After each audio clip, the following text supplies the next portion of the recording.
إلهي لست للفردوس أهلا ولا أقوى على نار الجحيم فهب لي توبة واغفر ذنوبي فإنك غافر الذنب العظيم. Tuhanku, aku tidak layak untuk syurgamu, tetapi aku tidak pula sanggup menanggung siksa nerakamu. Oleh itu kurniakanlah ampunan kepadaku, ampunkanlah dosaku, sesungguhnya Engkaulah pengampun dosa-dosa besar. Alhamdulillah, bismillahirrahmanirrahim. Assalamualaikum warahmatullahi taala wabarakatuh. Alhamdulillah, alhamdulillahi rabbil alamin wa bihi nasta'in ala umuri dunya waddin wa sallallahu wasallam ala sayyidina Muhammadin khatamin nabiyyin wa ala alihi wa sahbihi ajma'in. Qala rabbi shrah li sadri wa yassir li amri wahlul 'uqdatam min lisani yafqahu qawli. Alhamdulillah, saya diingatkan kepada kita semua tuan-tuan yang dirahmati Allah Subhanahu wa taala sekalian, agar kita sentiasa bersyukur kehadrat Allah Subhanahu wa taala kerana masih lagi kita dikurniakan nikmat nafas, masih lagi kita dikurniakan nikmat tenaga, masih lagi kita dikurniakan nikmat nyawa untuk terus kita beribadah kepada Allah Subhanahu wa taala, dan seterusnya untuk kita menggali ilmu agar kita sentiasa diterangi oleh sinar cahaya kebenaran. Masya-Allah. Baik, insya-Allah tuan-tuan yang dirahmati Allah Subhanahu wa taala sekalian, suka saya nak ingatkan kepada tuan-tuan agar setiap hari kita memohon ampun kepada Allah Subhanahu wa taala bagi mencari keberkatan, bagi mencari kerahmatan daripada Allah Subhanahu wa taala. Kerana apa tuan-tuan? Kadang kita lupa, kadang-kadang kita tidak sedar kita melakukan dosa setiap hari, sama ada sedar atau tidak, secara langsung ataupun tidak langsung. Kadang-kadang kita tidak sedar untuk yang kita telah melakukan dosa walaupun sekecil-kecil dosa. Oleh itu perlunya kita bertaubat, memohon ampun kepada Allah Subhanahu wa taala, beristighfar kepada Allah Subhanahu wa taala agar kita diberi pengampunan oleh Allah Subhanahu wa taala, kemudian kita digolongkan di dalam golongan orang-orang yang soleh insya-Allah. Jadi tuan-tuan yang dirahmati Allah Subhanahu wa taala sekalian, sedikit pesanan daripada MC mengenai berita palsu. Sebarang perkongsian atau penyebaran berita palsu adalah suatu jenayah. Pastikan berita yang dikongsi adalah sahih dan benar. Fikir dahulu dan pastikan maklumat tersebut sahih sebelum sebarkan kepada kenalan anda di media sosial. Jangan babitkan diri anda sehingga boleh menggugat ketenteraman awam dan keselamatan negara. Hashtag tidak pasti, jangan kongsi. Oleh itu tuan-tuan yang dirahmati Allah Subhanahu wa taala sekalian, kita tak nak membuang masa lagi, kita nak terus kepada program kita, iaitu program Tanyalah Ustaz, biar tahu jangan keliru. Baik.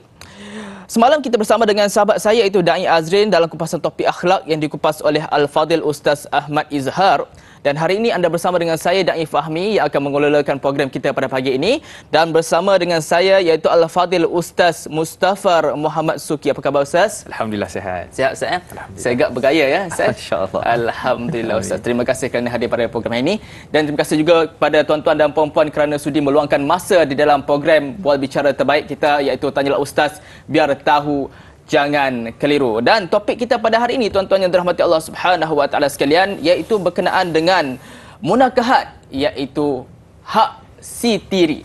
Jadi sekiranya terdapat sebarang soalan ataupun kemusykilan, boleh terus hubungi kami di talian 1-800-881677 ataupun terus di ruangan Facebook kami di Facebook Tanyalah Ustaz TV3. Baik, tanpa membuang masa lagi, kita nak terus pada mukadimah kita Ustaz berkenaan dengan hak si tiri. Bersilakan. Assalamualaikum warahmatullahi wabarakatuh. Innal hamdalillah nahmaduhu wa nasta'inuhu wa nastaghfiruh wa na'udzu billahi min shururi anfusina wa min sayyiati a'malina may yahdihillahu fala mudhillalah wa may yudlil fala hadiyalah. Asyhadu an la ilaha illallah wahdahu la syarikalah wa asyhadu anna Muhammadan abduhu wa rasuluh. Allahumma salli wa sallim ala sayyidina Muhammad wa ala alihi wa ashabihi wa man tabi'ahum bi ihsani ila yaumiddin. Amma ba'd. Saya mulakan pengemudi ataupun moderator kita pada pagi ini Da'i Fahmi. Kemudian tuan-tuan yang dirahmati Allah Subhanahu wa taala, hari ini hari Ahad, tak ada apa. Jadi mudah-mudahan ada sikitlah manfaat duduk di kaca TV, terutama dalam perbincangan kita Tanyalah Ustaz berkenaan dengan hak berkait dengan si tiri. Jadi bila kita melihat kepada perkataan tiri itu sendiri, maka dia boleh jadi banyak. Boleh jadi anak tiri, boleh jadi ibu tiri, boleh jadi bapa tiri kan. Jadi kita kata dalam isu ini dan ke atas lagi lah datuk tiri, nenek tiri dan sebagainya. Jadi secara umumnya kita boleh melihat bahawa kita kembali kepada basic ataupun yang paling utama sekali adalah perkara yang kita bincang ialah mahram itu sendiri. Kerana kata Imam Mawardi, beliau menukilkan daripada Imam Syafi'i rahimahullah dalam kitab beliau Al-Hawi Al-Kabir, satu kitab yang sangat terkenal dalam mazhab Imam Syafi'i, iaitulah beliau menyatakan bahawa Imam Syafi'i menyatakan ahaduhuma bi ansabin wa akharu bi asbabin. Jadi kata Imam Mawardi dinukilkan ataupun daripada Imam Syafi'i, sebab jadi mahram bagi wanita ini dia ada dua. Yang pertama adalah kerana nasab, keturunan. Yang kedua adalah kerana sebab. Jadi sebab tu antaranya salah satunya ialah kita panggil sebagai sebab penyusuan, boleh jadi mahram, ataupun sebab perkahwinan. Jadi yang perkahwinan ni dia ada satu topik yang khusus yang kita nak bincang, iaitulah perkahwinan dengan kita kata wanita yang mungkin mempunyai anak dan sebagainya. Maka apakah status kedudukan anak dan seterusnya? Itu perbincangan kita pada pagi ini. Jadi kata Al-Imam Nawawi rahimahullah dalam Majmu' Syarah Muhadzab, bila mana berlaku saja akad perkahwinan itu, maka dia terus akan menjadi mahram. Siapa dia? Yang pertama sekali ialah dipanggil mentua. Dalam bahasa kamus dewan dipanggil mentua. Kita kadang-kadang panggil mertua. Sebenarnya mentua lah lebih tepat. Okey, itu satu. Yang kedua, dia akan jadi menantu dia. Maksudnya menantu dia tu kepada dia tu itu semua dikira sebagai mahram selama-lamanya. Selama-lamanya. Yang ketiga ialah neneknya dan ke atas, juga jadi mahram. Dan yang keempat ialah dipanggil sebagai bintu zaujah, iaitulah anak bagi isteri. Yang inilah dipanggil dalam bahasa Arab, istilahnya dipanggil rabibah. Rabibah iaitulah anak kepada isteri. Jadi anak kepada isteri ni dia boleh jadi mahram, boleh jadi bukan mahram. Okey. Jadi sebab tu Allah sebut dalam surah An-Nisa pada ayat yang ke-23, Allah menyatakan warabaibikumul lati fi hujurikum. Allah menyatakan bahawa dan anak-anak tiri kamu yang dalam jagaan kamu. Maksudnya anak-anak tiri dalam jagaan kamu, kemudian Allah mensyaratkan iaitu apa? Allati dakhaltum bihin, yang mana kamu telah bersama dengan ibunya. Dalam istilahnya dipanggil sebagai bersetubuhlah dengan ibunya, maka yang itu terus jadi mahram selama-lamanya kepada anak kepada isteri tadi, itulah anak tirinya. Jadi kita kata sebenarnya banyak lagi perbincangan isu, sebab dia bila berkait dengan mahram, dia akan pergi kepada isu wasiat, isu harta pusaka, isu hibah, isu salam tak salam kan, isu aurat, isu berkhalwat dengan anak tiri dan sebagainya, ataupun kita kata berdua-duaan di dalam satu rumah dan sebagainya. Maka daripada sudut hukumnya itu insya-Allah banyak lagi perbincangan yang kita akan teruskan. Jadi sebab tu kata Imam Al-Baydawi ketika menafsirkan surah An-Nisa yang kita sebutkan tadi, beliau menyatakan jadi mahramnya wanita ni bukan sebab haramnya itu adalah haram seperti mana khinzir kan, seperti mana makanan-makanan yang haram, tetapi haramnya itu adalah kerana tidak boleh berkahwin dan isu-isu hukum yang berkait dengannya. Itu jadi secara ringkas kita tahu dekat situ bahawa di bawah mahram itu adanya perbincangan berkait dengan anak tiri, dan dengan sebab perkahwinan itu menjadikan ibunya itu sebagai isteri kepada suami, dan kemudian anak itu ada hukum-hukum yang terkait. Wallahu a'lam. Baik, cantik kalimah Ustaz tu. Jadi boleh tak Ustaz terangkan lagi berkenaan dengan apa yang dimaksudkan dengan hak kepada si tiri ni Ustaz? Silakan. Baik. Jadi kalau kita berbincang tentang isu berkait dengan hak ini, maka hak ni sudah tentulah di sana hak apa maksudnya. Kalau kita istilahkan di sini secara mudahnya, kita kata hak berkait dengan nafkah adakah menjadi wajib kepada si ibu ataupun kita kata bapa lah memberikan nafkah kepada anak tirinya. Jadi kita kata secara hukumnya yang Allah Subhanahu Wa Taala sebutkan fi hujurikum, kata Syekh Abdul Aziz At-Tarifi dan sebahagian ulama Al-Rajhi dan sebagainya, menyimpulkan bahawa sebenarnya maksud hak di situ ialah bapa tak berkewajipan, bapa tiri tak berkewajipan bagi nafkah kepada anak tiri. Maksudnya daripada sudut haknya dia dapat atas ihsan. Siapa yang baginya? Bapa kandung dia. Nak lagi kalau dia itu adalah belum mencapai umur baligh. Kan? Jadi di Malaysia kita ada undang-undang persekutuan dan sebagainya, umur baligh itu 18 dan sebagainya, perbincangan yang panjang. Cuma kita nak kata daripada sudut asasnya hak berkait dengan harta. Kemudian juga hak berkait dengan kasih sayang. Jadi kalau kita kata tadi, bila mana telah pun kita kata bersama, maksudnya tadi perkahwinan kemudian bersama dengan ibunya, jadi selepas itu anak itu adalah menjadi salah satu daripada perkara yang isu mahramnya, isu auratnya, isu bersalamnya, itu hak benda yang dibenarkan sudut syarak. Kan ada setengah-setengah orang tu dia macam keliru. Ni bapak tiri saya ni, tu kahwin dengan mak saya kan. Boleh salam ke tak dengan bapak tiri saya ni? Sebenarnya boleh. Kan sebenarnya boleh. Jadi jangan terkeliru dengan isu tu. Dan ada pula kekeliruan kadang-kadang itu ialah berkait dengan apa ni kita kata isu wali dalam perkahwinan, kemudian isu yang berkait juga dengan aurat, setakat mana batasan aurat, maka hak-hak hukum itu juga adalah perkara yang perlu kita perbincangkan lebih detailnya insya-Allah pada perbincangan soalan-soalan yang kita akan tengok pada ini insya-Allah. Baik, kemudian yang ketiga juga selepas hak harta adalah hak berkait dengan kita kata rumah kan, hak berkait juga dengan isu-isu apa kita kata pendidikan sebagai seorang ayah tiri dan sebagainya. Macam mana daripada sudut didikan, kita kata secara umumnya haknya mungkin dia tak sama dengan kedudukan sudut mahram harta dan sebagainya dengan seperti mana kita sebut dengan anak sebenar ataupun anak kandung, tetapi daripada sudut pendidikan dan sebagainya dia adalah sama. Dia adalah sama, maksudnya suruh solat, suruh puasa, suruh zakat, suruh haji dan sebagainya. Jadi nasihat-nasihat semua itu adalah kita kata hak yang sangat terpenting. Jadi kita kata di sana ada banyak perbincangan yang kita nak tengok terusuri satu persatu insya-Allah. Itu sekadar ringkas insya-Allah. Masya-Allah, terbaik penjelasan dan mukadimah daripada Ustaz. Jadi Ustaz, kita nak terus meraihkan soalan daripada penonton kita daripada Facebook, daripada Jura Azlin Sufian. Assalamualaikum warahmatullahi taala wabarakatuh Ustaz, Dai dan kru-kru Tanyalah Ustaz serta sahabat-sahabat bakal penghuni syurga. Semoga kita semua dalam rahmat Allah dan Allah Subhanahu wa taala. Soalan saya, apakah kedudukan ibu tiri dalam sesebuah keluarga, hak dan tanggungjawabnya menurut Islam? Yang kedua, jika ibu tiri tidak mempunyai anak, adakah beliau berhak mendapat apa-apa harta peninggalan arwah suaminya, dan adakah anak-anak tirinya wajib memberi nafkah kepadanya? Mohon pencerahan. Terima kasih kepada Jura Azlin Sufian atas soalan yang sangat baik. Saya perserahkan kepada Ustaz. Baik, bismillah wassalatu wassalamu ala Rasulillah. Okey, secara umumnya kalau kita sebut tentang hak si ibu itu sendiri, maka kita kena ada satu persepsi yang penting kat sini. Bila kita kata dia dah berkahwin, maka pada waktu itu dia terus berlaku semua hukum yang berkait dengan hukum hakam perkahwinan.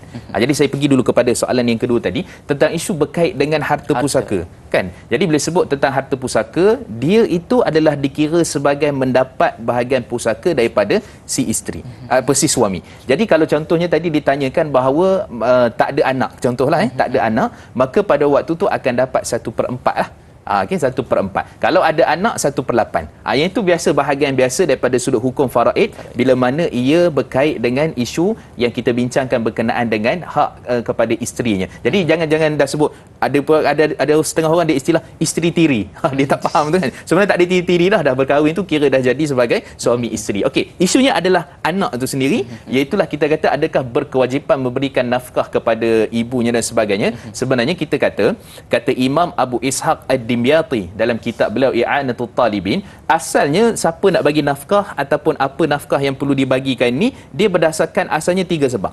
Pertama adalah sebab perkahwinan itu terus suami wajib memberi nafkah kepada isteri dan anak-anak. Yang kedua adalah sebab mahram, dan juga yang ketiga adalah daripada sudut sebab perhambaan. Okey, jadi di situ kita kena tengok satu persatu perhalusi. Maka kalau tengok daripada sudut anak tiri tak berkewajipan bagi kepada ibu tiri. Hatta contohnya ayah tiri tak berkewajipan bagi kepada anak tiri. Tapi daripada sudut ihsan, daripada sudut kebaikan, kesetiaan dan sebagainya, maka itu perkara yang sangat penting untuk diperhatikan. Wallahu a'lam. Masya-Allah, terbaik jawapan daripada Ustaz. Jadi Ustaz dan juga para penonton yang dirahmati Allah Subhanahu wa taala sekalian, kita nak berjeda seketika. Kembali selepas ini dalam rancangan Tanyalah Ustaz, biar tahu jangan keliru.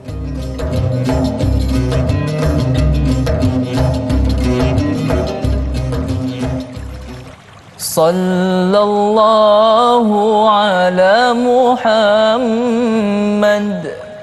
sallallahu alaihi wasallam. Sallallahu ala Muhammad sallallahu alaihi wasallam. Ya Nabi salam alaika,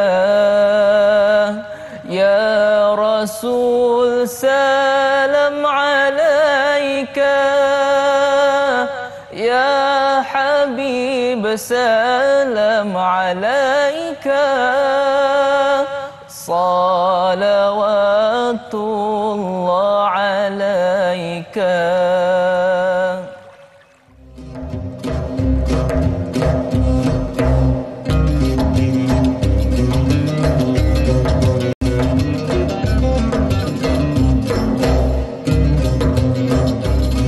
Bismillahilladzi la yadurru ma'asmihi syai'un fil ardi wala fis samai wa huwas samiul alim. Alhamdulillah, kembali kita dalam rancangan Tanyalah Ustaz, biar tahu jangan keliru dengan topik kita pada pagi ini, iaitu berkenaan munakahat hak si isteri. Jadi sekiranya terdapat sebarang soalan ataupun kemusykilan, boleh terus hubungi kami di talian 1800-881677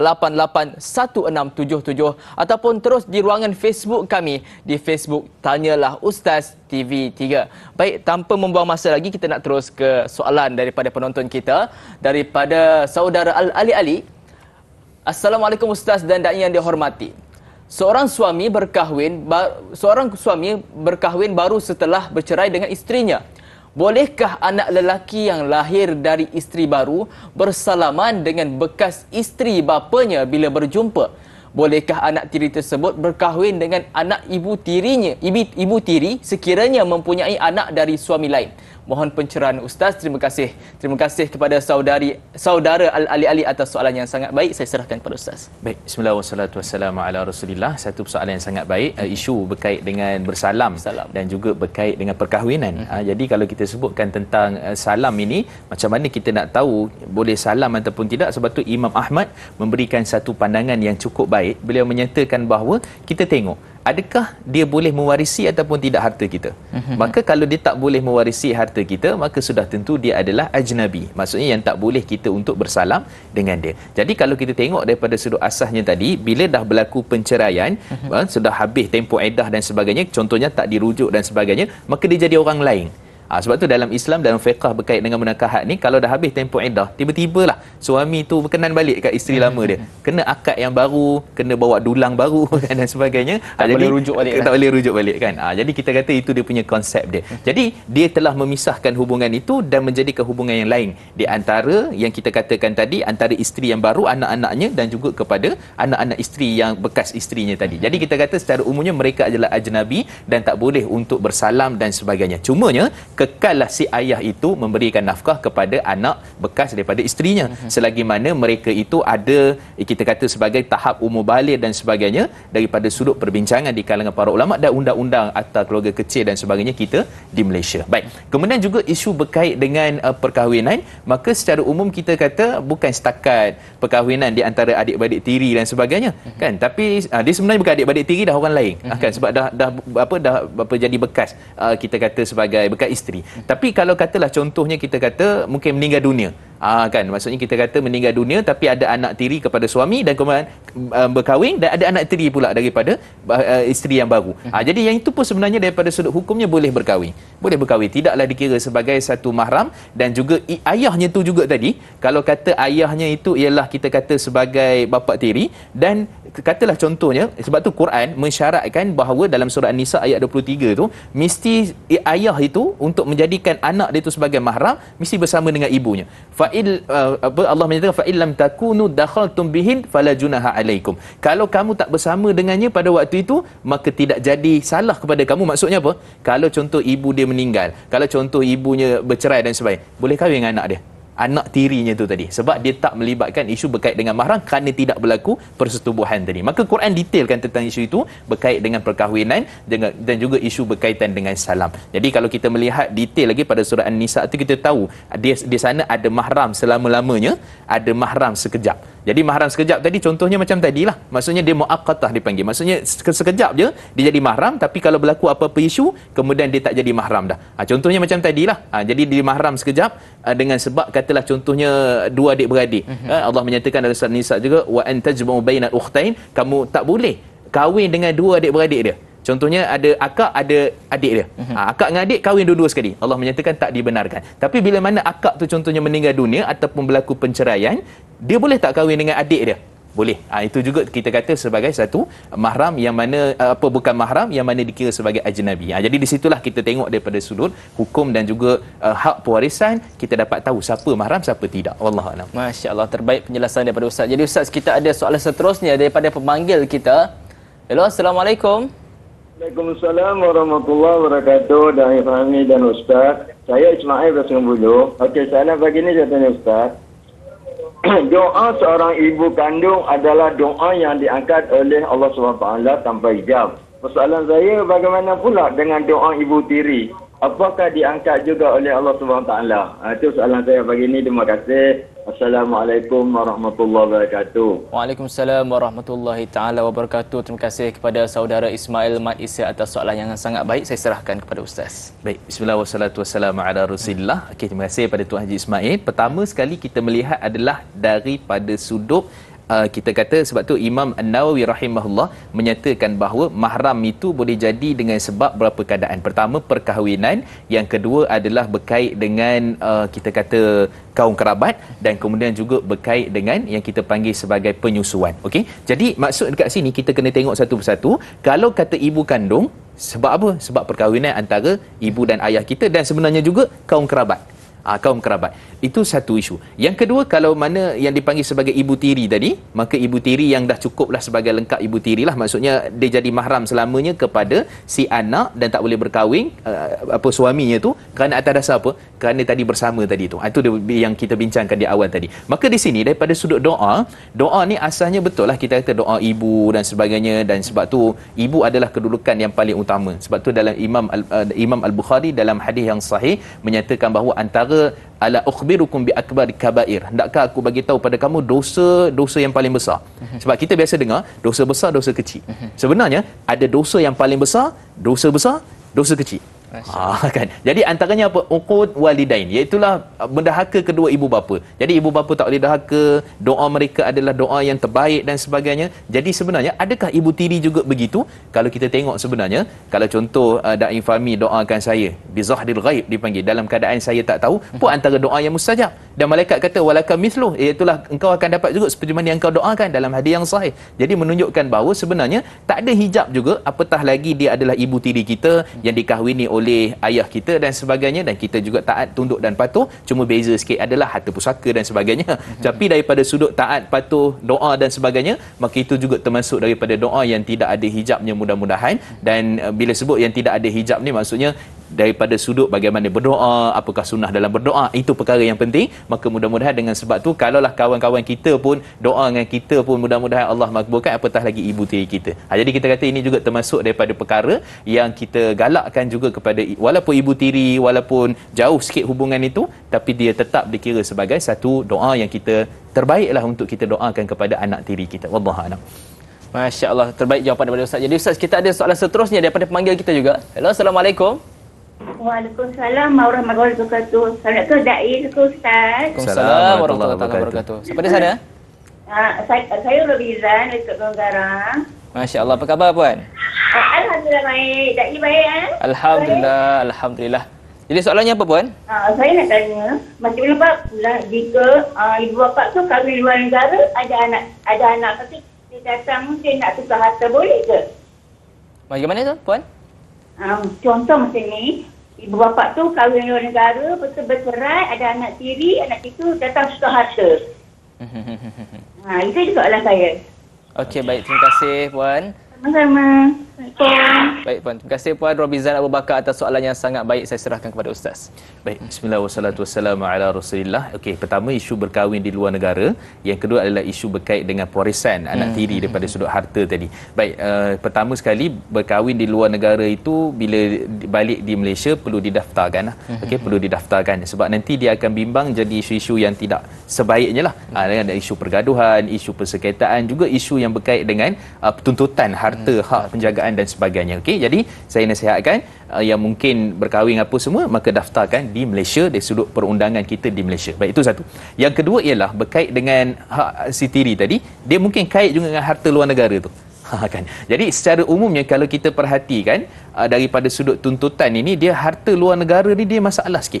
Atau kalau dibincangkan daripada sudut perundangan ataupun sebagai rumah kita ada di luar negara, kemudian bila meninggal dunia bagaimana tuntutan anak yang di Malaysia kepada harta luar negara, maka dari sudut perundangan dia ada beberapa isu yang sebahagian pula menyatakan daripada sudut perundangan, peraturan dan sebagainya tak dapat. Asalnya memang milik dia, tapi maksudnya macam mana nak bawa balik ke Malaysia dan sebagainya, dia jadi isu dekat situ. Cuma kita kata secara asasnya daripada sudut hukum, kalau kita melihat bahawa secara umum dia ada dia punya perbincangan lah, dan juga daripada sudut perundangan. Cuma tadi ditanyakan anak tirinya.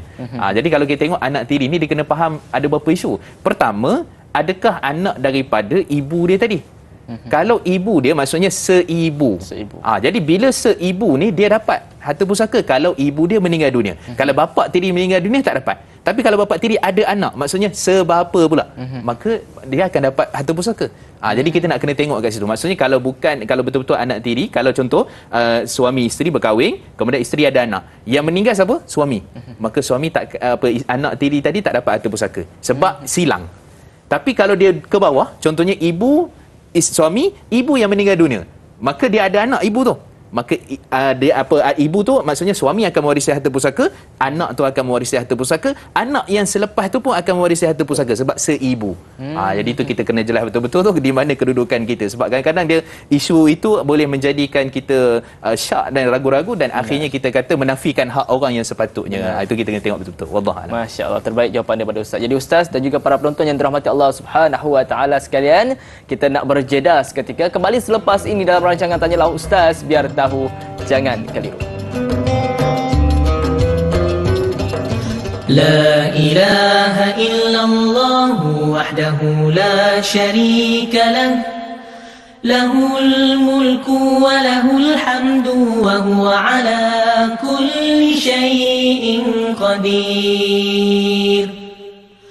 La ilaha illallah wahdahu la syarika lah, lahul mulku wa lahul hamdu wa huwa ala kulli syai'in qadir.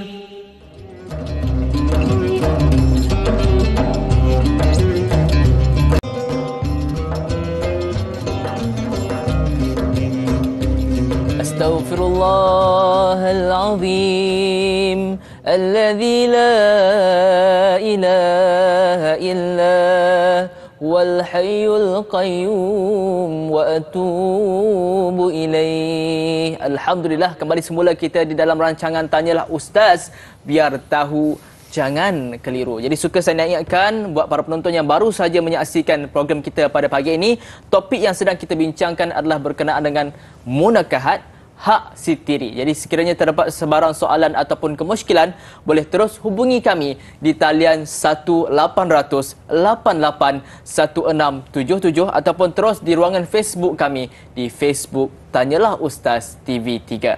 Baik, tanpa membuang masa lagi, kita nak terus meraihkan soalan seterusnya daripada Facebook, daripada saudari Qurratu Hafiz. Soalannya, hukum hibah rumah kepada ibu tiri setelah ibu saya meninggal dunia, lalu ayah saya berkahwin lagi. Ayah saya telah hibahkan rumah tersebut kepada ibu tiri, sedangkan rumah tersebut dibeli oleh ibu saya. Apakah hukum hibahkan rumah kepada ibu tiri?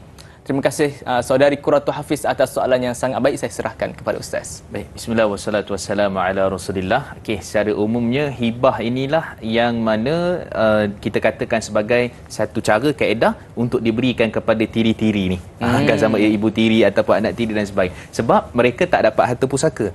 Tak dapat harta pusaka. Bila tak dapat harta pusaka, tak ada dalam list. Sebab tu Allah sebut dalam surah An-Nisa pada ayat 11, ayat 12, ayat 13 dan ayat 14 isu berkait dengan harta pusaka dan siapakah nama-nama yang mendapat daripada harta pusaka. Okey. Jadi di sini nak kita bagi tahu bahawa sebenarnya bila tak dapat harta pusaka maka boleh untuk dihibahkan. Okey, cumanya dalam mazhab Imam Syafi'i hatta disebut oleh Imam Ibn Qudamah, disebut juga oleh Imam An-Nawawi rahimahullah, antara syarat untuk kita hibahkan harta disepakati oleh para ulama. Harta itu kita yang punya, bukan Ahmad Albab yang punya. Kan? Jadi maksudnya kita yang punya harta tu. Jadi kalau menurut persoalan tadi ialah rumah nama ibu, sudah tentulah ibu yang bayar apa semua, maka itu adalah daripada harta si ibu. Bila harta si ibu, maka bila ibu meninggal dunia, maka anak perempuan dapat bahagian dia, anak lelaki dapat bahagian dia, suami dapat bahagiannya secara harta pusaka. Bila melibatkan harta pusaka, macam mana pula si ayah boleh hibahkan pula rumah itu kepada si isterinya yang baru? Sedangkan itu adalah hak anak pun ada, hak dia pun ada sikit, ataupun anak lelaki pun ada juga haknya. Jadi kita kata daripada sudut tu, kita jangan menafikan hak daripada harta pusaka. Sebab tu Allah sebut ni, Allah bagi kita memang terlentanglah kalau kita dengar pada ayat ni kan. Allah menyatakan apa dia? Wa may ya'sillah wa rasulah wa yata'adda hududah. Sesiapa yang mana bermaksiat kepada Allah dan juga melampaui batasan Allah, yudkhilhu naran khalidan fiha, dia akan dimasukkan ke dalam neraka kekal selama-lamanya. Jadi kena pegang pada ayat ni. Bagi orang tak agihkan harta pusaka yang betul, ambil hak orang dan sebagainya, maka Allah kata apa? Siapa bermaksiat? Maksiat tu maksud apa? Bukan maksiat buat dosa apa, bukan. Maksiat tu tak bagi harta pusaka dan cara yang betul. Insya-Allah. Buka surah An-Nisa ayat 14. Maka Allah menyatakan dia akan kekal dalam neraka Allah. Bukan masuk neraka je, dia kekal dalam neraka Allah. Kerana dia tidak menjalankan hukum dan juga hakam Allah Subhanahu Wa Taala yang kita sebutkan. Jadi sebab tu pasti betul-betul mengikut pandangan majoriti semua para ulama, Imam Ibn Qudamah, Imam Nawawi dan sebagainya, kalau nak bagi hibah daripada harta sendiri, bukan daripada harta pusaka ataupun patutnya diwarisi oleh anak-anak tadi. Jadi hukum kena peka. Jangan kita bagi-bagi macam tu saja sebab dia melibatkan urusan akhirat kita. Itu yang kita bimbang. Wallahu a'lam. Baik Ustaz, terbaik jawapan Ustaz. Dalam situasi yang sama Ustaz, berkenaan dengan rumah, andai kata rumah itu Ustaz kata tadi perlu harta itu adalah daripada milik kita sendiri. Seandainya rumah itu diorang share, maksudnya suami bayar separuh, si isteri bayar separuh. Bagaimana dalam keadaan begitu Ustaz? Okey, pertama sekali sebenarnya daripada sudut perundangan perbankan kita di Malaysia ni memang bolehlah untuk JV nama kan, maksud joint venture kan. Maksudnya kita ada contohnya suami 50%, mungkinlah slip gaji ke apa tak apa okey, kita join. Bila join tu jadi kukuh kuat sikitlah. Bolehlah beli rumah yang okey sikit contohnya kan, ataupun rumah yang sikit tinggi harganya. Jadi 50-50. Bila 50-50, jadi kalau kita katakan tadi hak berkaitan harta pusaka ataupun sitiri ke ataupun sebagainya tadi, maka bila dah 50-50 masing-masing ada hak. Masing-masing ada hak. Kalau meninggal salah seorang daripada tu, dia akan jadi apa? Dia akan jadi yang bahagian 50% tu akan dihagihkan secara harta pusaka. Contohnya nanti suami akan dapat, anak kandung akan dapat, anak seibu akan dapat kalau ibu meninggal dunia lah. Kalau suami tadi, anak sebapa dan sebagainya, semua tu akan dapat. Dan kemudian bila dah dapat tu, maka tak boleh pula kita pandai-pandai ambil rumah tu, bahagian kita hibah. Kerana semua tu kena ada dia punya orang-orang tertentu yang perlu kita minta keizinan. Kalau tak ada keizinan, kalau contoh anak kata tak apa, ayah belilah bahagian saya contohnya, jual beli, walaupun mak, ibu dan ayah ataupun anak dan juga isteri. Kalau kata anak lelaki kata ayah saya bagi je lah dekat ayah bahagian saya, okey, yang ni pun hibah. Maksud hibah di atas hibah. Yang ini hibah kepada si ayah, anak hibah, setuju semua, ambil lah ayah bahagian tu, dan kemudian ayah hibah pula kepada sekian-sekian. Jadi kita kata kena tengok daripada sudut siapa yang setuju, siapa yang izin, bahagian masing-masing, persetujuan, maka barulah boleh kita panggil istilah daripada sudut hibah yang dibenarkan. Jadi itu kita kata dia ada rukun-rukun syarat tu, kena tengok siapa yang menghibah, barang yang dibagi, kemudian hak dia, dan kemudian juga nilai apa semua tu kena jelas. Jadi perlu diutamakan kepada waris dahulu. Sepatutnya begitu. Sebab ahli waris hak harta pusaka, yang lain tu hanya hibah sukarela. Wallahualam. Terbaik penjelasan daripada Ustaz. Jadi Ustaz, kita ada soalan seterusnya daripada pemanggil kita. Hello, Assalamualaikum. Waalaikumsalam warahmatullahi wabarakatuh. Saya Pak Jana di zaman Kota Jaya, Kota Tinggi, Johor. Apa khabar Ustaz dan Dai? Alhamdulillah, Alhamdulillah, sihat. Tuan Haji sihat. Zaidan. Pak Zanan ni dah jarang buat panggilan. Hari ni rezeki saya dapat. Masya-Allah. Penerbit pun ambil panggilan. Terima kasih pada penerbit. Alhamdulillah. Tanyalah Ustaz biar tahu, jangan keliru. Jadi soalan macam ni Ustaz dan Dai. Baik. Orang bujang dia kahwin dengan janda. Okey. Ada anak tiri lah kan. Okey. Tapi bila dia berkahwin, dia tak ada zuriat langsung. Apa-apa isteri dia meninggal. Yang lelaki ni dia ada anak tiri je. Dia siapa yang boleh dapat harta tu? Anak tiri dia ke ataupun adik-beradik dia? Baik. Itu saja ya. Insya-Allah. Soalan tu saya daripada dulu saya nak bertanya kan. Okey. Dia tak ada zuriat. Dia seorang diri je. Faham. Dia ada anak tiri aja. Tapi isteri dia meninggal kan. Bila dia meninggal, siapa yang berhak dapat harta tu? Adik-beradik ke atau anak tiri dia? Itu soalan saya Ustaz dan Dai. Baik. Terima kasih. Assalamualaikum. Waalaikumsalam warahmatullahi taala wabarakatuh. Terima kasih kepada Tuan Haji Zainal Ahmad di atas soalan yang sangat baik. Saya serahkan kepada Ustaz. Baik, bismillah wassalatu wassalamu ala Rasulillah. Banyak persoalan isu berkait dengan harta. Benar. Kerana harta ni Allah sebut detail dalam Quran. Betul. Baik apa kita kata sedekah, bab riba, bab hutang. Saya ingat benda yang paling detail Allah sebut dalam Quran bab harta. Kerana itu sebab tu kita kena peka sangat berisu berkait dengan harta. Dia melibatkan isu berkait dengan urusan akhirat kita. Sebab tu kata Nabi SAW dalam riwayat Ibnu Majah dan riwayat Imam Ahmad, walaysa ad-dinar wad-dirham walakin al-hasanat was-sayyi'at. Dia cerita harta ni dekat akhirat, dia bukan dinar dirham dah, dosa pahala. Dosa pahala. Maksudnya kalau awak tadi ambil harta orang ke apa semua tadi, pahala awak sini. Allah. Kalau pula contoh dah habis dah licin pahala dia, ni ambil pula saya punya dosa kat sana. Itu semua disebut dalam hadis-hadis yang sahih cerita tentang isu berkait dengan harta akhirat. Jadi bila kita kembali pada persoalan tadi, maksudnya kalau suami berkahwin, seorang bujang kahwin dengan isteri, maksudnya janda, dan kemudian pada waktu tu ada anak tiri lah. Okey. Jadi meninggallah isteri. Jadi yang tinggal suami dengan anak tiri. Okey. Kalau kita tengok daripada sudut asalnya begini, ialah dia punya anak tiri tu memang tak dapat harta pusaka. Memang tak dapat harta pusaka. Melainkan kalau si ibu itu pernah semasa hidupnya menghibahkan kepada anaknya. Sebab tu kita kata hari ni dekat Malaysia ni antaralah isu berkait wasiat, hibah, harta sepencarian, harta pusaka. Yang ni memang tak lagi. Kita kena bijak menguruskan isu-isu yang berkait dengan perkara ni, terutama bagi suami, kan, terutama juga bagi ibu, kan. Jadi bila tak dapat tu, maksudnya bila suami meninggal, isteri meninggal, maka harta pada isteri tu dapat tak kepada suami? Dapat. Dia melalui harta pusaka. Anak tiri tak dapat. Dia akan pergi ke mana? Dia akan pergi tengok cari ahli waris. Sebab tu dalam ahli waris ni dipanggil ashabul furud. Ashabul furud ni siapa? Yang waris utama yang akan mendapatkan harta pusaka. Siapa? Ibu ayah ataupun suami isteri, salah satulah yang meninggal dunia, anak lelaki, anak perempuan. Hak tu waris utama. Lepas tu barulah pergi kepada, kita kata asabah, lepas tu akan pergi kepada dia punya apa ni, kita kata waris yang kedua, zawil arham dan sebagainya, baru ke pergi pak saudara ke ataupun adik-beradik dan sebagainya. Jadi tadi kalau tengok tu, adik-beradik bahagian ibu tadi akan dapat juga daripada harta pusaka kalau tak ada anak daripada zuriat keturunan itu. Jadi kita kata walaupun kita nampak tak ada zuriat, tapi daripada sudut asasnya kita dah bijak dah nak bagi dekat siapa. Itu bolehnya wasiat, itu bolehnya hibah. Tapi kena ingat wasiat tak boleh kepada ahli waris. Yang boleh adalah hibah. Jadi kita kena tengok ni, kita kena membaca sikit, kena teliti supaya kita faham ke mana. Sebab dia asalnya untuk keredaan Allah, untuk pahala dan juga untuk kita dapat, kita kata, kebaikan di akhirat nanti. Maka hibah dengan wasiat tu satu perkara yang sangat baik untuk kita fikir-fikirkan. Wallahualam. Masya-Allah, terbaik penjelasan daripada Ustaz. Jadi Ustaz, tadi kita dah bincang tentang hak berkenaan dengan harta pusaka. Berkenaan dengan hak pendidikan pula Ustaz. Andai kata si bapa ni, ibu bapa ni ada anak kandung dan anak tiri. Tetapi diutamakan lebih kepada anak kandung untuk belajar, tetapi anak tiri itu disuruh duduk rumah saja, buat kerja rumah saja. Bagaimana pandangan Ustaz? Baik. Sebenarnya daripada sudut asasnya pengaruh-pengaruh drama pun banyak juga.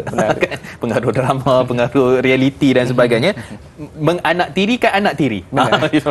Kan, maksudnya kita kata anak kandung tu lebih betul, kita kata ini anak kandung, anak utama dan sebagainya. Cuma kita kata daripada sudut pendidikan dan sebagainya, kita kata nafkah pendidikan, nafkah untuk dia belajar di universiti, nafkah untuk sekian-sekian, maka memang betul kita kata tidak adalah daripada hukum hakam syarak. Bahkan disebut dalam kitab Mausu'ah Fiqhiyah Kuwaitiyah dan ulama-ulama yang lain, baik, membincangkan isu ni tidak menjadi kewajipan kepada si bapa tiri ataupun contohnya kepada si ibu tiri, apatah lagi kan.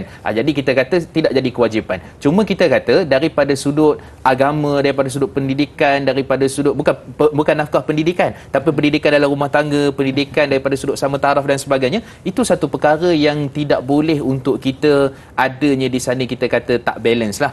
Lebih baik maksudnya anak kandung pun ada pendidikan dan anak tiri pun ada pendidikan. Dan saya pernah baca banyak sebenarnya rekod-rekod yang bagus, kadang-kadang bila dah meninggal dunia, ibu tirilah yang sangat beri kasih sayang kan, ataupun bapa tirilah yang betul-betul menjaga dan sebagainya. Jadi kita jangan tengok hanya di sisi negatif isu-isu yang berlaku dalam drama-drama dan sebagainya. Kita kena tengok je sisi positif yang berlaku hakikat dalam masyarakat kita, bahawa untuk menumpang kasih, teduhan kasih dan sebagainya, maka ibu tiri dan juga bapa tiri itu adalah antara tempat yang ada dalam masyarakat kita yang baik sebenarnya, yang bagus. Jadi kita kata daripada sudut tu, daripada sudut pendidikan dia kena sama kebaikannya, cuma tak boleh buat apalah kalau harta pusaka dan sebagainya, bolehlah hibah ke wasiat. Tapi daripada sudut pendidikan perlu diutamakan kedua-duanya, dan itu kita kata sebagai satu perkara yang kita nak bawa dekat akhirat lah. Jadi bila mana Allah sebut iza mata ibnu adam in qata'u anhu illa min salah. Dalam riwayat Imam Muslim, bila meninggal anak Adam tu terputus segala amalannya kecuali 3 perkara. Kan dia sebut anak yang soleh. Anak apa tu? Anak yang soleh ni tak didetailkan. Sebab tu sebahagian para ulama kata tak kira anak tiri dia, anak seibu sebapa, sama je. Kan menunjukkan tu, terutama kita kata anak kandung sudah tentulah. Tapi kita kata dia termasuk dalam anak tiri dan sebagainya. Jadi mudah-mudahan itu memberi kebaikan pada kita dan dijauhi daripada tak sama tadi tu, dan mudah-mudahan kita jadikan ia sebagai satu perkara yang sama, insya-Allah. Masya-Allah, cantik jawapan Ustaz. Jadi Ustaz, kita nak berehat seketika, kembali selepas ini dalam rancangan Tanyalah Ustaz, biar tahu jangan keliru.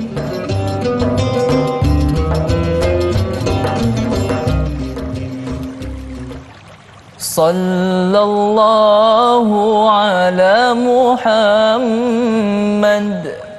sallallahu alaihi wasallam, sallallahu ala Muhammad, sallallahu alaihi wasallam. Ashraqal badru alaina fahtafat minhul buduru misla husnika ma ra'ayna qattu ya wajhas sururi.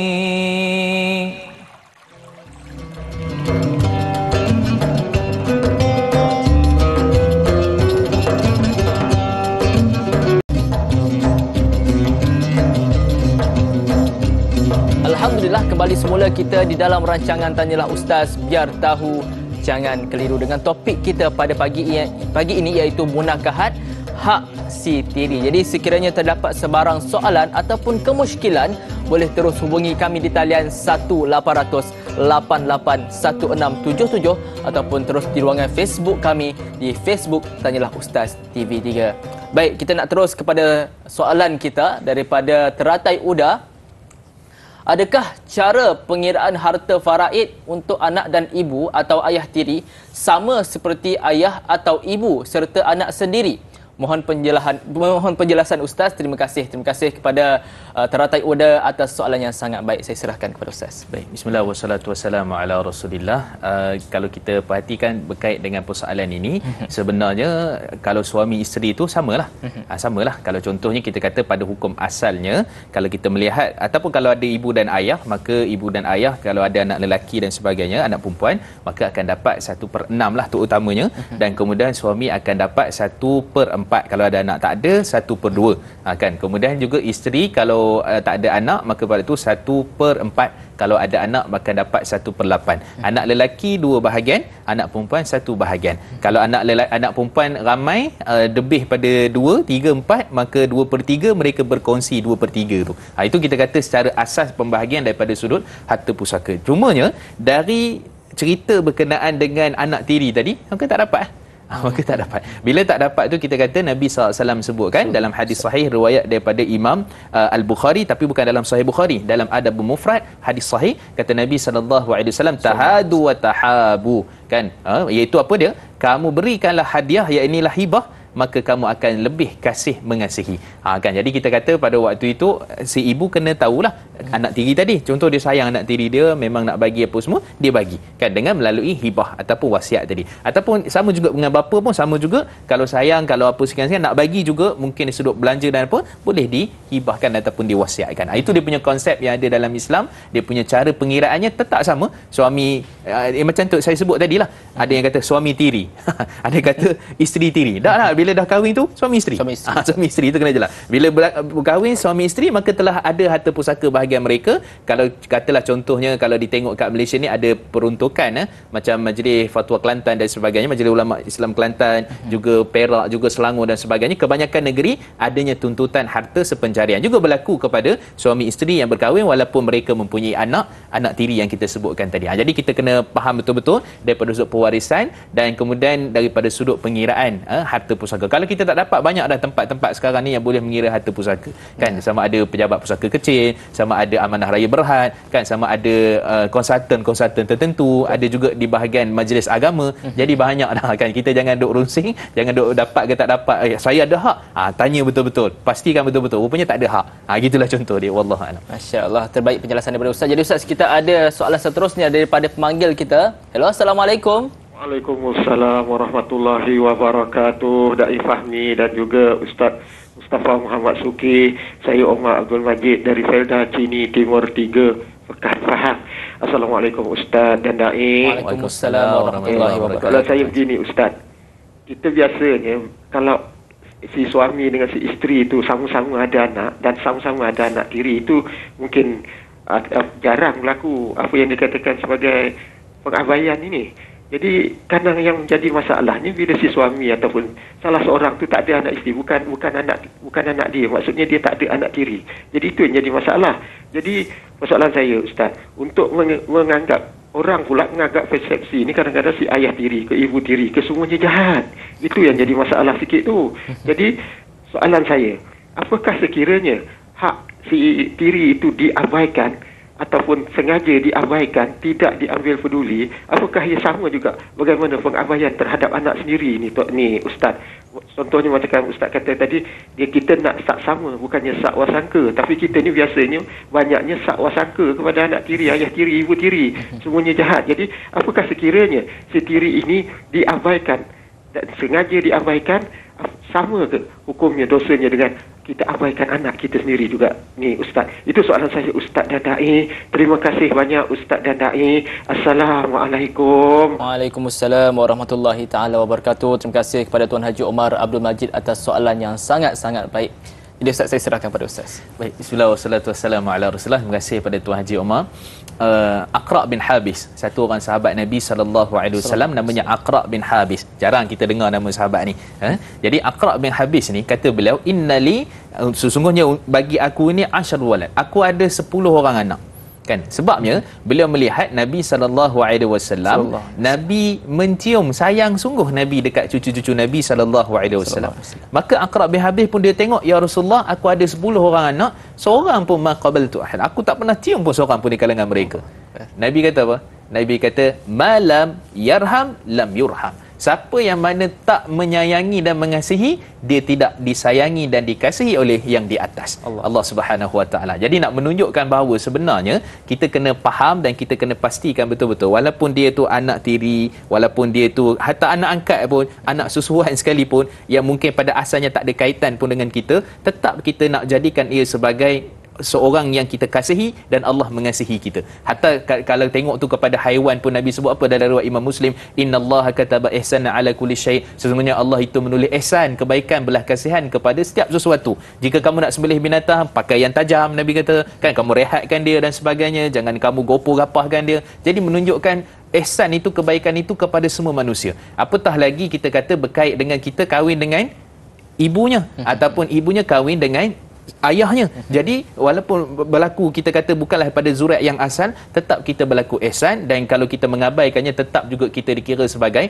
berkait dengan mengabaikan seperti anak kandung kita sendiri daripada sudut dosa dan sebagainya. Kan, jadi kita kata jangan kita abaikan, dan kemudian seperti mana Haji sebut tadi tu kan, berkait dengan apa kita kata syakwa sangka dan macam-macam lagi, buat kejahatan dan sebagainya, pengabaian. Jadi semua tu perkara yang perlu kita kena kembali semula kepada bagaimana Al-Quran dan Sunnah baginda Nabi sallallahu alaihi wasallam melakukan perkara ini. Dan kalau tengok Nabi sallallahu alaihi wasallam banyak anak tiri. Masya-Allah. Banyak anak tiri. Daripada Sayyidina Khadijah binti Khuwailid, Nabi ada 2 anak tiri. Siapa dia? Iaitulah Hindun bin Abi Halah dan juga Halah bin Abi Halah. Okey, Nabi ada 2 anak tiri. Yang mana sebelum tu Sayyidatina Khadijah berkahwin dengan lelaki lain dan dapat anak, iaitu Abu Halah dapat 2 orang anak. Okey, contoh lagi Ummu Salamah. Ummu Salamah ni ada anak dia. Ummu Salamah ada anak dia seketika mana Nabi SAW berkahwin, kan ditinggalkan oleh Abu Salamah. Siapa? Antaranya Umar dan juga Zainab. Umar ni Umar kata Nabi SAW ni melakukan kepadanya sangat baik, sehingga kan Nabi SAW tu bila mana Umar dia nak makan, lepas tu dia ambil tangan kiri, kan dia macam nak ambil tangan kiri, dia kata ataupun tak baca bismillah, Nabi kata apa? Ya ghulam samillah kul biyaminik kul mimma yalik. Wahai anak, kan, wahai budak kecil, kan, apa ni Nabi kata apa? Nabi kata makanlah dengan tangan kanan kamu, baca bismillah dan ambillah apa yang dekat dengan kamu. Kan lembut Nabi. Dia kata, "Oi." Nabi tak sebut macam tu, kan.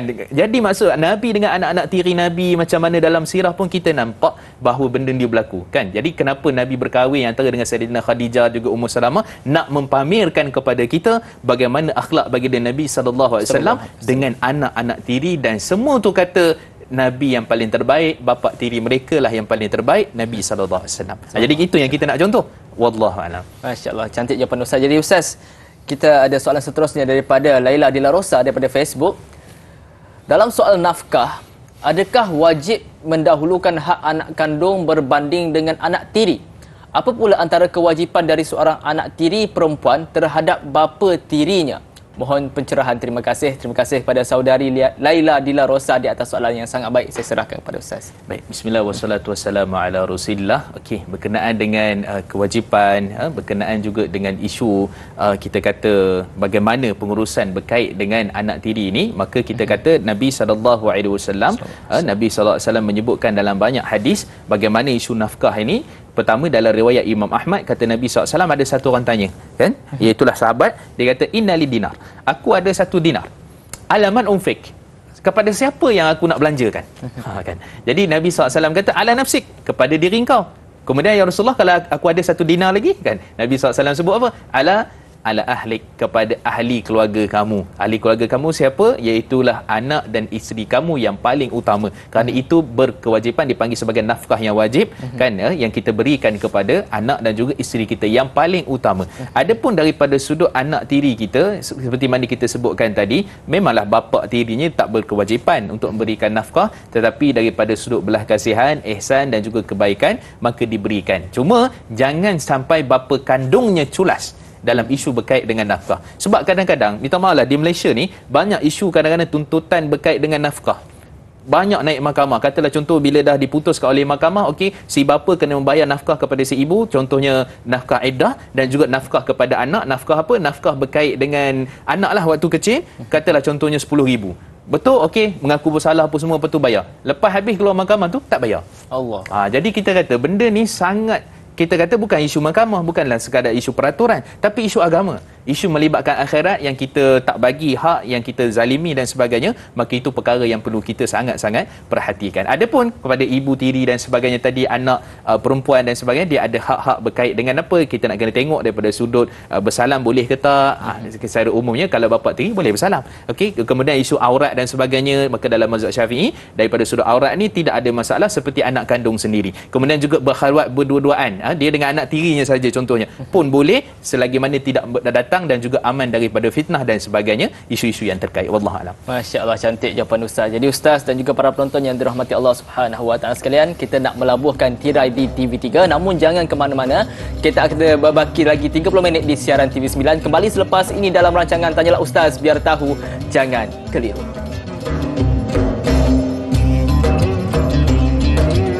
La ilaha illa anta subhanaka inni kuntu minaz zalimin. La ilaha illa anta Subhanaka inni kuntu minaz zalimin.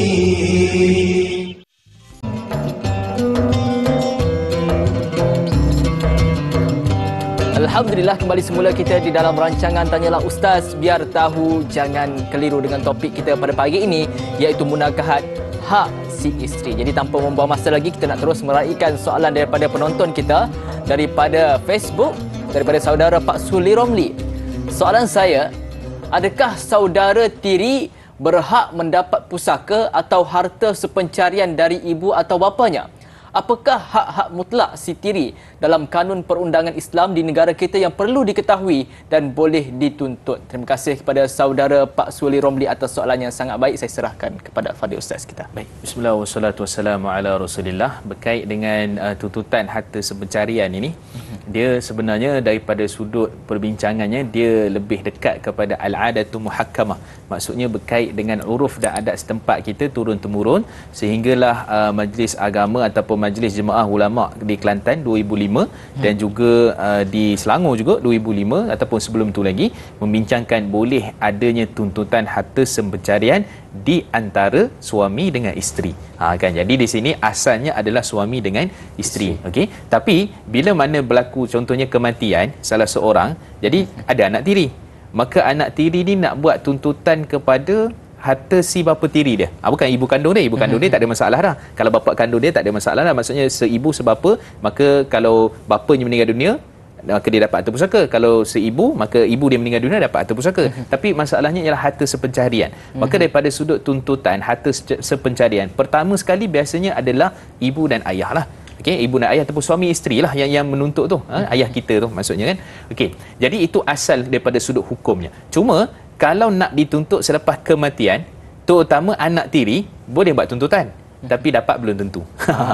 Kerana kita nak bagi tahu bahawa sebenarnya dia melibatkan mahkamah syariah. Dan kalau kita tengok kes yang berlaku seperti mana almarhum Tun Saleh Abbas pernah handle beberapa kes berkait dengan tuntutan harta sepencarian, dan banyak juga dalam sejarah kita di Malaysia ni yang pernah berlaku berkait dengan tuntutan harta sepencarian. Jadi ceritanya ada yang dapat 50%, ada yang dapat lebih, ada yang dapat 30%, ada yang kosong tak dapat. Antara yang kosong tu tak dapat tu macam mana? Bila mana anak sendiri yang nak menuntut harta sepencarian, boleh bawa naik mahkamah ke apa, tapi tengok kepada keputusan hakim. Dia ada pula tengok daripada sudut tuntutan tu ialah berkait dengan harta langsung. Maksudnya memang si ibu dia tu anak tiri lah. Jadi ayah dia meninggal dunia. Jadi dia buat tuntutan itu, dia buat tuntutan. Maka saya ingat saya mustahil jugalah untuk dapat, kerana dia adalah daripada anak tiri. Kalau si isteri tu buat tuntutan, mak dia tu boleh kepada harta arwah si ayah. Dan itu semua atas berkait dengan tuntutan dan kebijaksanaan hakim mahkamah syariah. Jadi kita kata nak tak nak, sebab isu dia nak tengok hak secara jelas, nak tengok juga hak secara tak langsung. Jadi hak langsung, hak secara tak langsung, itu apa dia punya perbincangan, dia bukan siaran langsung. Kan? Dia hak langsung ni maksudnya direct, terus ibunya tu, ibu suami tadilah, isteri tu ada sumbangan jelas. Contohnya apa? Buka satu syarikat pelaburan, suami bagi 50,000, isteri bagi 50,000. Itu memang sumbangan langsung. Memang boleh buat tuntutan harta sepencarian. Itu satu. Yang kedua, sumbangan secara tak langsung. Contohnya siapa? Suri rumah sepenuh masa. Macam mana tu nak declare, nak bagi tahu betul-betul adanya di situ ruang untuk tuntutan harta sepencarian secara tak langsung. Macam mana?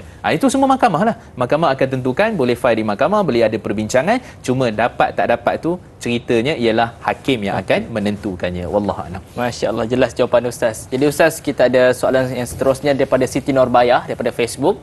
Adakah bapa tiri itu wajib memberikan nafkah kepada anak tirinya jika ayah kandungnya telah meninggal dunia? Adakah dibolehkan seorang ayah tiri memberi harta pusaka kepada anak tiri secara sembunyi kerana ingin mengelakkan pergaduhan antara sesama keluarga? Terima kasih kepada Puan Siti Nurbayah atas soalan yang sangat baik. Saya serahkan kepada Al-Fadhil Ustaz. Baik, bismillah wassalatu wassalamu ala Rasulullah. Terima kasih kepada Puan Siti Nurbayah. Okey, pertama sekali adalah daripada sudut yang boleh kita katakan sebagai hak itu, nafkah itu. Kalau contoh bapa kandungnya meninggal dunia, tadi kita bincang patutnya bapa kandung dia lah kan yang bagikan nafkah kepada bekas anak isterinya ataupun anak kandung dia yang telah pun berlakunya penceraian. Tapi persoalan dia sekarang ni, bila dah meninggal dunia, sebenarnya kalau kita lihat daripada sudut asalnya, tuntutan nafkah itu dia akan berlaku kepada siapa? Dalam mazhab Imam Syafi'i antara disebut oleh Imam Nawawi dan sebahagian ulama-ulama yang lain, pertama sekali mereka yang diwasiatkan. Contohnya gini, bapa kandung dia kan, jadi kira anak tiri lah pada suami baru ni. Okey, jadi bapa kandung dia ni nak bagi apa nafkah, kemudian tiba-tiba dah bagi apa semua, meninggal dunia. Bila meninggal dunia, dia wasiat pada siapa? Maka orang yang wasiat tu bertanggungjawab untuk memberikan nafkah. Okey, itu satu. Kalau tak ada wasiat, dia akan pergi kepada sebelah bapa dia tadilah. So bapanya tu siapa? Pak saudara dia ke, ataupun datuk dia, biasanya datuk dia, ataupun kita kata kaum kerabat sebelahnya, kemudian baru ibu, dan kemudian barulah dengan ihsan dan belas kasihan untuk bapa tiri menanggungnya. Jadi kita kata kena tahu tu hierarki ataupun tingkatan siapa dulu yang diwasiat ke, ataupun apa dia punya tingkatan, pak saudara dia ke, datuk dia, kemudian barulah boleh untuk kita kata sebagai itu pun atas ihsan dan juga atas kebaikan, dan juga itu adalah perkara yang dikira sebagai sedekah infak yang paling utama kepada orang yang dekat dengan kita, walaupun anak tiri lah. Di situ kita tengok dia punya sudut dia. Okey, tu soalan pertama. Soalan kedua, isu berkait dengan apa ni, bagi harta pusaka secara sembunyi ni tak boleh. Kan, bagi harta pertama sekali nak sembunyi macam mana kan, sebabnya harta pusaka ni dia berlaku selepas mana kematian. Jadi kita kata secara asasnya dia bukan bagi harta pusaka lah, dan dia boleh buat dua, sama ada wasiat ataupun dia boleh buat juga sebagai hibah. Jadi kita kena tukar terma tu, bukan bagi secara sembunyi tapi boleh bagi wasiat ataupun hibah. Persoalan, kalau harta tu milik kita, perlu dapat tak izin ahli keluarga anak kita ke apa untuk kita hibah pada anak tiri kita? Jawapannya tak perlu. Itu sepakat di kalangan para ulama, tak perlu izin, kerana asalnya kita masih hidup. Saya nak bagi hadiah kat apa dai, ataupun dai nak bagi hadiah kat saya, perlu tak tanya kepada abang ke akak ke adik? Tak perlu. Sebab itu hak dai yang nak bagi, nakkan pahala, nak keredaan, maka hukumnya adalah diharuskan. Itu satu. Yang kedua pula, secara wasiat, iaitulah dalam hadis Sa'ad bin Abi Waqqas, Nabi SAW menyebutkan bahawa wa thuluthu kathir, jangan lebih 1/3. Jadi maksudnya kalau dia nak bagi apa, rumah ke kereta ke apa, jangan lebih daripada 1/3 untuk anak tiri tu. Lebih 1/3, 2/3 hak waris, maka itu telah melakukan satu dosa. Maksudnya bapa telah melakukan satu dosa kerana lebih daripada 1/3. 1/5 pun tak apa, lebih kurang. Lebih lagi 1/10 nak bagi. Katalah daripada ada 10,000 nak bagi 500 je. Lebih baiklah. Jangan bagi sampai 8,000 kan. 2,000 je untuk ahli waris. Maka yang itu tak dibenarkan dalam agama kita, kerana wasiat tidak boleh lebih 1/3. Hibah boleh. Hibah boleh lebih. Cumanya kita kata, kalau dalam mazhab Imam Syafi'i rahimahullah, hatta kalau nak hibahkan sesama anak-anak yang masih hidup pun, Imam Syafi'i dan juga mazhab Syafi'i menyatakan lebih baik sama rata, supaya bimbang nanti takut ada persengketaan. Yang si ayah si Along ni bagi motor, start pun tak boleh nak start dah. Kan? Yang si anak angah dia bagi rumah. Itu macam tak berapa ada keadilan untuk hibah kepada ahli keluarga. Jadi kena tengok tu satu-satu terma tu, ini semua insya-Allah ada dia punya dia punya cara kaedahnya di luar sana yang tuan-tuan boleh rujuk lah. Wallahu a'lam. Jadi Ustaz, berkenaan dengan hak tiri ni, pembahagian harta ni kadang-kadang ada yang beranggapan sebahagian daripada mentaliti masyarakat kita, kita tak naklah ikut cara Islam, ikut faraid, membahagikan harta ikut cara Islam, sebab mereka anggap seolah-olah macam cara Islam ini adalah cara yang tidak adil. Contoh Ustaz cakap tadi, yang anak tiri dapat 2,000, yang anak kandung dapat 8,000. Jadi apa pandangan Ustaz? Baik, bismillah wassalatu wassalamu ala rasulillah. Pertama sekali kita kena faham bahawa Allah Maha mengetahui.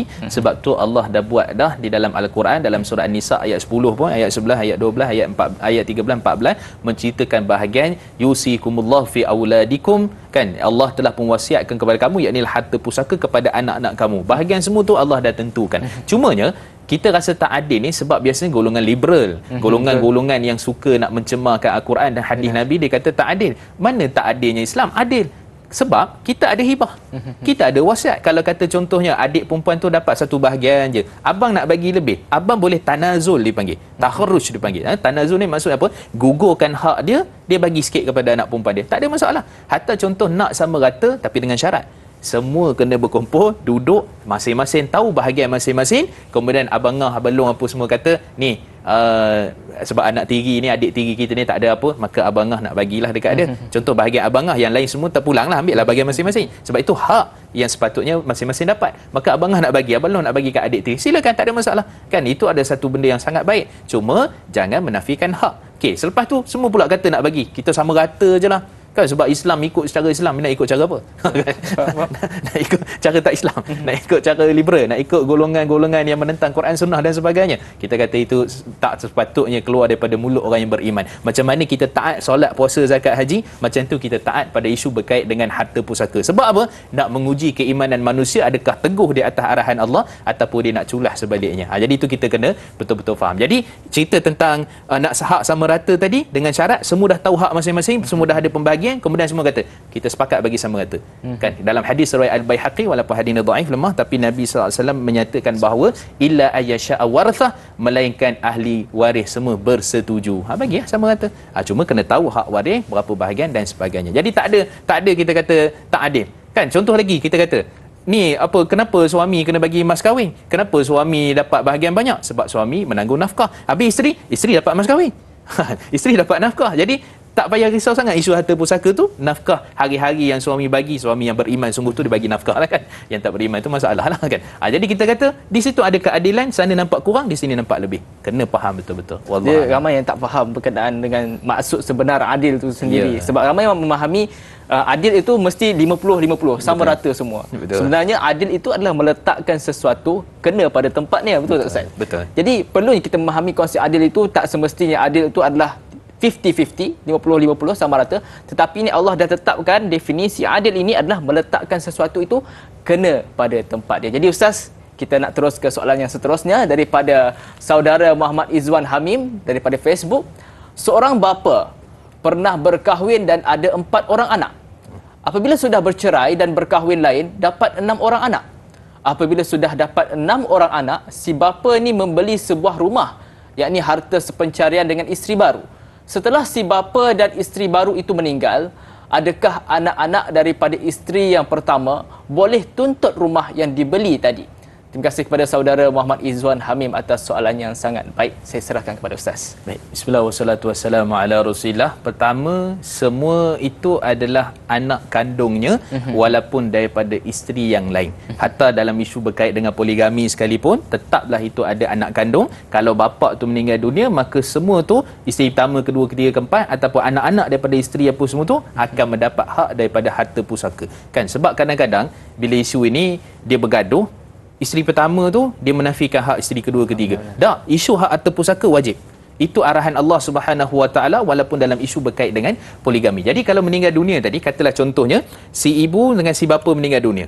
Kan? Jadi kita kata sebelum tadi tu ada anak. Jadi yang si anak ni kalau ibu meninggal dunia, anak pada suami yang 4 orang tadi tu, dia tak boleh menuntut. Dan dia tak dapat harta pusaka sebab tadi itu adalah ibu tirinya. Kan? Yang ni tadi tu adalah bapa dia yang sebenarlah, bapa kandung. Tapi kalau yang bapa dia yang meninggal dunia, tapi contohnya anak daripada hasil isteri yang baru tadi, boleh tak untuk menuntut harta pencarian? Itu boleh. Itu boleh. Sebab tadi dia adalah seibu dan juga sebapa daripada isteri yang baru. Itu dia punya konsep dia. Jadi yang 4 ni tadi dia boleh buat apa je? Kalau bapa dia meninggal dunia, dia boleh tuntut harta daripada untuk atas nama bapaknya sahaja. Bukan ibu tiri tadi. Yang ni tadi boleh sebab dia dua-dua kan.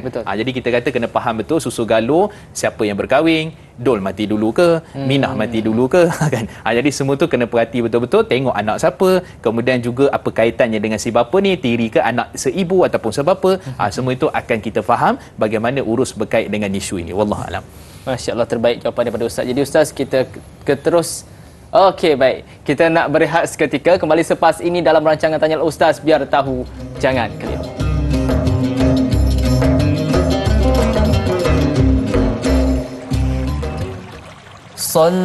Sallallahu ala Muhammad, sallallahu alaihi wasallam, sallallahu ala Muhammad, sallallahu alaihi wasallam. Anta syamsun, anta badrun, anta nurun fawqa nuri, anta iksiru wa ghani, anta misbahus suduri.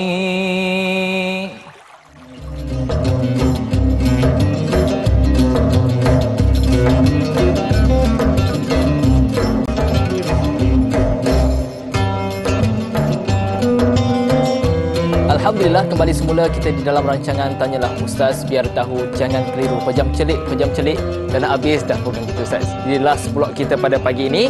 Jadi insya-Allah tuan-tuan yang dirahmati Allah Subhanahu wa taala sekalian, topik kita berkenaan dengan munakahat hak si isteri.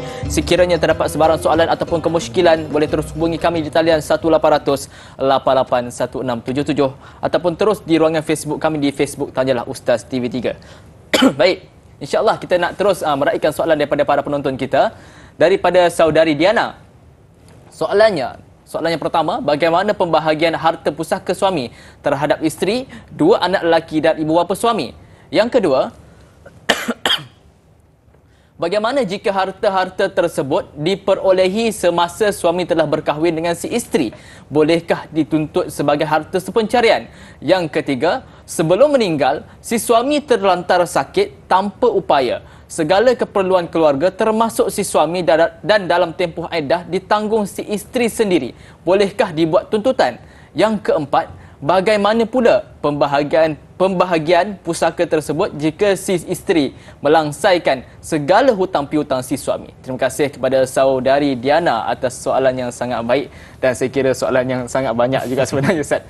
Jadi saya serahkan kepada Ustaz. Baik, bismillah wassalatu wassalamu ala Rasulillah. Okey, yang pertama tadi isu berkait dengan suami, kemudian kahwin isteri dan kemudian ada anak lelaki, kan? Jadi kita kata secara umumnya daripada sudut hukum dan juga ada mak ayah. Okey, semua tu adalah waris yang berhak untuk dapat harta pusaka. Okey, jadi kalau kita tengok di situ ialah suami akan dapat daripadanya adalah 1/4 lah. Cuma sebenarnya bila sebut 1/4, 1/8 dia kena kembangkan lagi, dia ada pecahan-pecahan. Sebab tu orang yang belajar faraid harta pusaka kena pakar sikit matematik. Betul. Kan nanti dia akan jadi per 32, per 14, per 70 dan sebagainya. Kan tapi kita nak kata secara umumnya lah kita sebut ni asasnya semua tu ada bahagian masing-masing. Jadi kita kata suami, kalau suami meninggal, isteri akan dapat, kemudian anak pun akan dapat, anak lelaki, dan ibu ayah pun akan dapat bahagian masing-masing. Sebab itu ashabul furud, waris yang utama. Cuma bahagian tu kita kata bolehlah kita secara ringkasnya, si isteri akan dapat 1/8, anak akan dapat 2 bahagian, anak lelaki, dan kemudian ibu ayah akan dapat daripadanya adalah 1/6. Itulah secara ringkasnya, dan pengiraan detailnya itu kalau tuan-tuan nak cek juga, ada satu website yang penting yang disediakan oleh USM macam mana cara kira faraid. Tapi walaupun tak lengkap, bolehlah sekadar ringkas nak tengok tu, kan boleh tengok. Maksudnya USM faraid, tuan-tuan isi siapa nama dia yang meninggal, lelaki ke perempuan ke lelaki, ada anak saudara ke pak saudara ke apa semua tu, masuk semua dalam tu, nanti akan keluar bahagian-bahagian masing-masing. Tu boleh ceklah dekat situ secara ringkas. Tapi nak secara detail kena pergi kepada orang-orang yang berhak ataupun kita kata institusi dan jabatan yang berhak untuk kirakan berkait dengan harta pusaka. Cuma saya nak bagi tahu semua tu adalah daripada ahli waris berhak untuk mendapatkan harta pusaka. Baik, tu yang pertama. Yang kedua, tuntutan tadi, harta sepencarian tadi, hasil perkahwinan suami dan isteri, sudah tentulah yang berkahwin tu suami dan isteri. Okey, jadi kita kata hak tuntutan harta sepencarian itu berlaku, kan? Cumanya kita kata berapa nak dapat ke, berapa tak dapat dan sebagainya, maka itu terpulang daripada sudut bagaimana pengurusan berkait dengan mahkamah syariah. Sebab dia yang paling agak orang kita kata, orang muda kita leceh lah, kan, yang sukarnya ialah kena naik mahkamah. Bila naik mahkamah tu, cuma kita kena faham di dalam Islam ataupun bincangan fiqh, ada harta sepencarian ni sebelum berlaku kematian lagi, bukan sebab nak bercerai. Sebab tu dipanggil deklarasi harta sepencarian, declare lah. Kan, maksudnya siapa-siapa yang nak tu, dia bagi tahu awal-awal kalau berlaku kematian apa, terus akan transfer harta sepencarian tu, dan juga ada undang-undang ataupun ada peguam yang menguruskannya. Maksudnya dia boleh waktu hidup dan boleh juga meninggal dunia untuk tuntutan harta sepencarian, dan ada hak masing-masing isu yang terkait dengan perkara itu. Okey, itu soalan yang kedua. Soalan yang ketiga, apa tadi? Si suami terlantar sakit tanpa upaya. Okey. Segala keperluan keluarga termasuk si suami dan dalam tempoh iddah ditanggung si isteri sendiri. Jadi bolehkah dibuat tuntutan?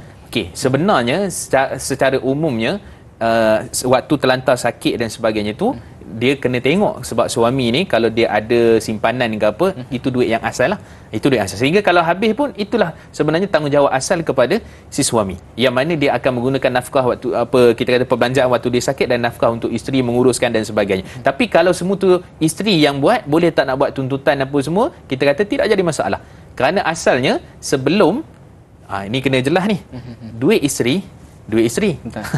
Duit suami belum tentu duit suami. Betul. Sebab ada kita nak kata bahawa adanya duit suami tu akan diberikan kepada isteri berkait dengan nafkah. Sebab tu kata Syekh Dr. Wahbah Zuhaili, nafkah tempat tinggal, nafkah perubatan, nafkah apa dan sebagainya, ada 7 bahagian nafkah tu, maka yang tu perlu dilunaskan oleh si suami. Maka waktu tu boleh untuk buat tuntutan. Dan kemudian kita kata tadi sehinggalah berhutang, kan, suami isteri yang berhutang dan sebagainya. Soalan yang keempat tadi, kita kata hutang ini adalah satu perkara yang wajib untuk bayar. Sebab tu hutang adik-beradik, hutang dengan isteri wajib untuk dibayar. Jangan buat kata isteri tak apa, adik-beradik kira halal berhalal, tak, bukan isu halal berhalal, isu adalah hutang. Jadi wajib untuk dibayar. Dan sebab tu Allah Subhanahu Wa Taala menyatakan ataupun Nabi SAW sebut dalam hadis yang sahih, maksudnya dalam riwayat Imam An-Nasa'i, hadis yang hasan, kata Nabi SAW, law anna rajula qutila fi sabilillah thumma uhiya thumma qutila thumma uhiya ma dakhala jannah hatta yuqda anhu daina. Kalau seorang lelaki berjuang di jalan Allah, dia mati syahid, kemudian Allah hidupkan kembali, dia berjuang jalan Allah mati syahid, kemudian Allah hidupkan kembali, dia berjuang jalan Allah mati syahid, dia takkan masuk syurga sehingga dibayarkan hutang-hutangnya.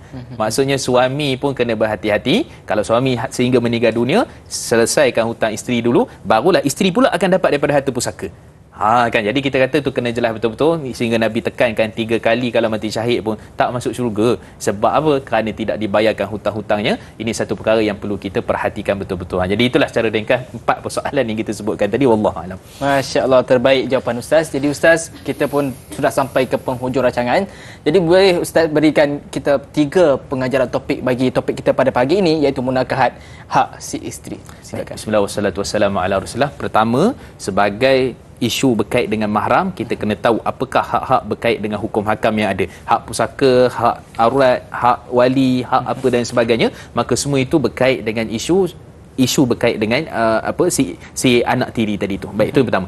Yang kedua, kita kata jangan ada pengabaian lah kepada anak tiri, kan, kemudian juga buat tak endah, kemudian kita kata mencederakan sehingga kadang-kadang tu berlaku penindasan dan sebagainya. Itu satu perkara yang tidak dibenarkan di dalam agama kita. Kemudian yang ketiga juga, kita kata kalau isu berkait dengan harta, berkait dengan harta pencarian, semualah isu berkait dengan harta, maka kita tahu di manakah tempatnya. Kalau ini melibatkan harta pusaka kecil, kan, tempat yang nak rujuk. Kalau ini melibatkan mahkamah dan sebagainya, itu perlu kita ketahui. Jadi yang pentingnya hiduplah secara harmoni dan kemudian jagalah baik-baik. Mudah-mudahan dia memberi kebaikan kepada kita dunia dan juga akhirat. Saya akhirkan satu hadis dalam riwayat Imam Bukhari, kata Nabi SAW, iaitu al-armalah ni, maksud armalah ni lelaki yang menanggung wanita yang dah ada anak, dia berkahwin. Kata Nabi SAW, kal mujahid fi sabilillah, dia seperti mana berjihad di jalan Allah. Dan kemudian Nabi sebut seperti mana dia qiyamul lail dan solat malam, itulah juga pahala besar yang dia akan dapat kerana menjaga ibu tunggal tadi yang dia kahwini dan juga anak-anaknya. Wallahualam. Masya-Allah, terbaik Ustaz daripada penjelasan dan kesimpulan daripada Al-Fadil Ustaz. Jadi kita nak minta Ustaz untuk membacakan doa bagi memberkati majlis kita pada pagi ini. Silakan Ustaz. Auzubillahi minasyaitanirrajim. Bismillahirrahmanirrahim. Alhamdulillahirabbil alamin wassalatu wassalamu ala asyrafil anbiya wal mursalin wa ala alihi wa ashabihi ajma'in. Allahumma faqihna fid din wa alina ta'wi wahdinas siratal mustaqim. Allahumma inna nas'aluka ilman nafi'a wa rizqan thayyiba wa amalan mutaqabbala.